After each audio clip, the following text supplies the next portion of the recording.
আসসালামু আলাইকুম প্রিয় নবম ও দশম শ্রেণীর শিক্ষার্থী, আশা করি তোমরা সকলে ভালো আছো। নবম ও দশম শ্রেণীর গণিত বিষয়ের অনুশীলনী 2.2 এর আজ আমরা 23 নম্বর অঙ্কটি সমাধান করার চেষ্টা করব।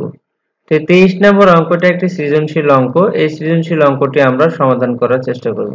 দেখো, অঙ্কটি দেওয়া আছে y equal f of x equal 4x minus 7 by 2x minus 4 একটি ফাংশন।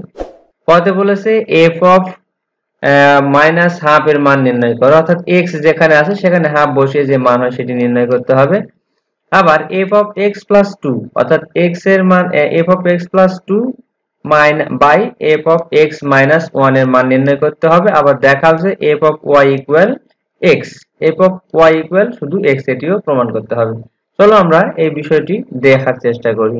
তো দেখো, প্রথমে ক অঙ্কটি আমরা যেটি দেওয়া আছে y equal f of x equal 4x minus 7 by 2x minus 4। তাহলে যেখানে x আছে সেখানে হাফ বসাবো। তাহলে এখানে x এর জায়গায় হাফ বসানো হয়েছে, এখানেও x এর জায়গায় হাফ বসানো হয়েছে। এখন এখানে যদি ক্যালকুলেশন করি, এখানে মাইনাস এর এখানে প্লাস, প্লাসে মাইনাসে এখানে মাইনাস, এই 2 আর এই 4 এর সাথে কাটলে 2 দুগুণ 4, এখানে 2 হবে। তাহলে -2 -7 উপরে, আর নিচে 2 আর 2 কেটে গেলে শুধু 1 থাকে, তাহলে -1 আর এখানে -4। তাহলে মাইনাস আর মাইনাস এখানে সংখ্যাগুলো যোগ হয়ে যাবে। তাহলে 7 আর 2 9 এবং নিচে হলো 4 এর একে 5, তাহলে 9/5 উত্তর হবে 9/5। এখন আমরা দেখব খ নাম্বার। দেওয়া আছে y equal function of x equal 4x minus 7 এবং 2x minus 4। এখানে f of x plus 2, এখানে f of x minus 1। তাহলে এখানে f of x এর মান দেওয়া আছে 4x minus 7 by 2x minus 4, এখানেও দেওয়া আছে 4x minus 7 by 2x minus 4। এই দুটির মধ্যে লসাগু 2x minus 4। তো লসাগু হলে এখানে যে উপরে 4x minus 7 লেখা থাকবে, প্লাস এখানে বসবে আর এটির সাথে 2 গুণ হয়ে যাবে, অর্থাৎ 2 দুগুণ 4x এবং 4 দুগুণ -8। এখানে নিচেও তাই করা হয়েছে। এটা 1 লসাগু হচ্ছে 2x - 4, এর উপরে যা তাই থাকবে মাইনাস, এখানে 1 দ্বারা গুণ করতে হবে, তো যা আছে তাই থাকবে, কিন্তু মাইনাস এখানে হয়ে যাবে প্লাস। এখন লক্ষ্য করে দেখো এখানে সংখ্যাগুলো কাটাকাটি করা যায় কিনা। 4x এবং 4x, তাহলে এই দুটি যোগ হয়ে যাবে 8x, এই যে লেখা হয়েছে 8x। আবার 7 -7 -8, তাহলে -15, আর নিচে আছে 2x - 4। এরপর এটি আছে 4x থেকে 2x বাদ দিলে থাকে 2x, আবার -7 থেকে 4 বাদ দিলে থাকবে 3। তাহলে দেখো এখানে নিচে লেখা হয়েছে, অর্থাৎ এটা যখন আমরা আগুন ভাগ থাকে উল্টে যায়, উল্টে দিলে 2x - 4 উপরে যাবে আর নিচে আসবে 2x - 3। তাহলে এই 2x - 4 এবং এই 2x - 4 কিন্তু কেটে যাবে। কেটে গেলে এখানে এই কথাটি আবারও এখানে লেখা আছে, যদি কেটে যায় তাহলে কি থাকবে, উপরে থাকবে 8x - 5 আর নিচে থাকবে 2x - 3।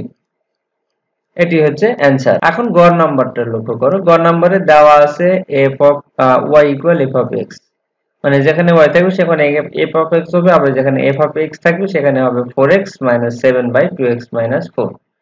এখানে লেখা আছে অতএব fy ইকুয়াল 4y - 7 2y - 4। যেহেতু y দেওয়া আছে সেহেতু y এর মান লিখে নেওয়া হয়েছে।